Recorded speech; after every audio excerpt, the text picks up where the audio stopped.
اور بھوک جب ستاتی کھانے کے لیے کچھ نہ ہوتا اپنے عصا کو زمین پر مارتے، ایک دن کا کھانا زمین نکال کر موسیٰ علیہ السلام کے سامنے پیش کر دیتے۔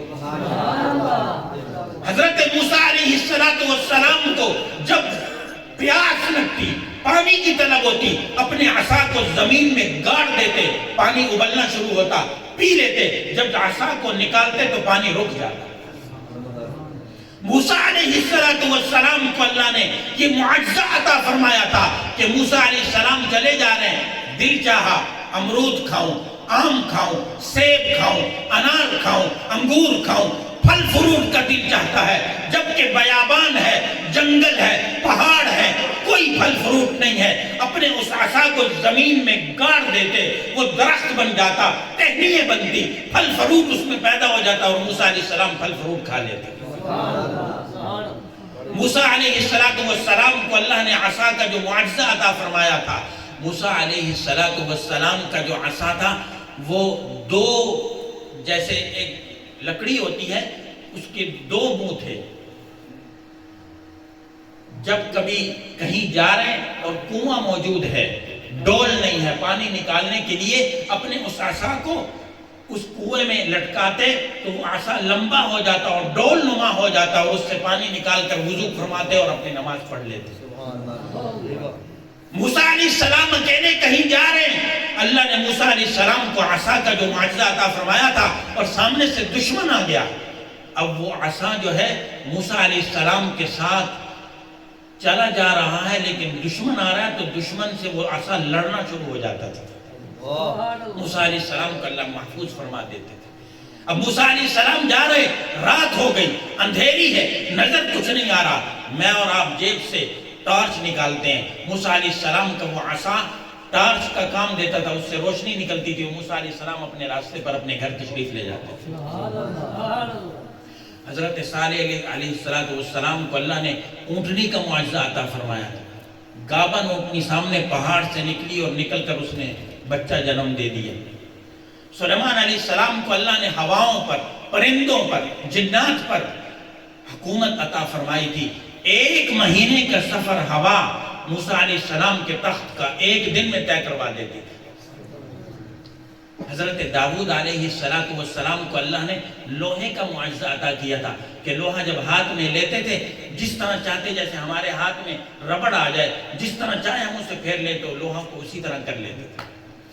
عیسیٰ علیہ السلام کو اللہ نے جو معجزات عطا فرمائے تھے کہ وہ مادر زاد نابینا کو بھی بینا کر دیتے تھے اللہ کے حکم سے، یہاں تک کہ عیسیٰ علیہ السلام کے بعد جب کوئی شخص آتا تھا اسے بتا دیتے تھے تم کیا کھا کر آئے ہو، گھر میں کیا رکھ کر آئے ہو۔ لیکن دوستو، بزرگوں، بھائیوں، سننے والے حضرات اور مسلمانوں، قربان جائیے کس پر؟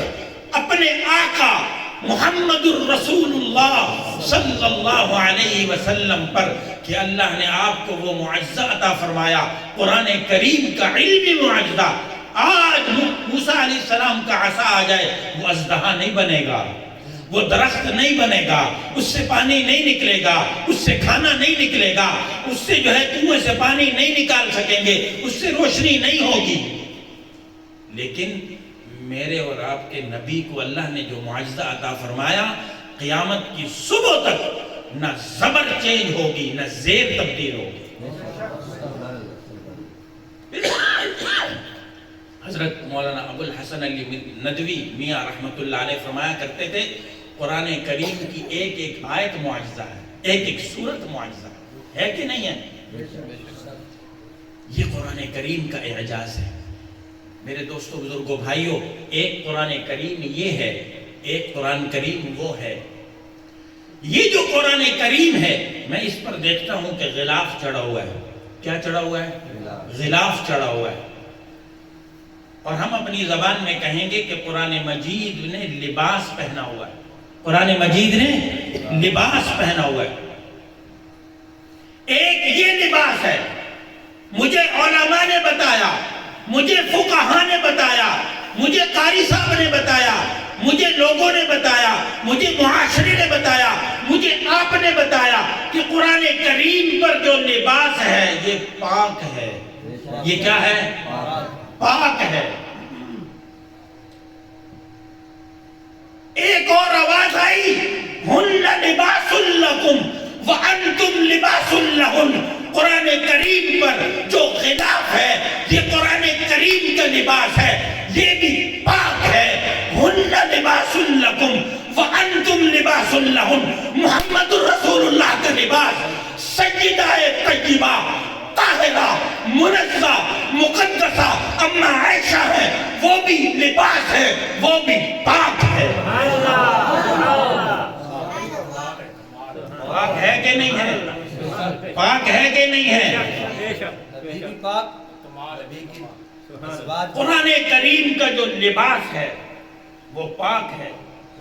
کس نے کہا؟ آپ نے کہا، قاری صاحب نے کہا، عالم نے کہا، علماء نے بتایا، فقہاء نے بتایا، مفتیوں نے بتایا، لوگوں نے بتایا. محمد الرسول اللہ کا جو لباس ہے وہ پاک ہے. کیسے پتہ چلے گا؟ کیسے پتہ چلے گا؟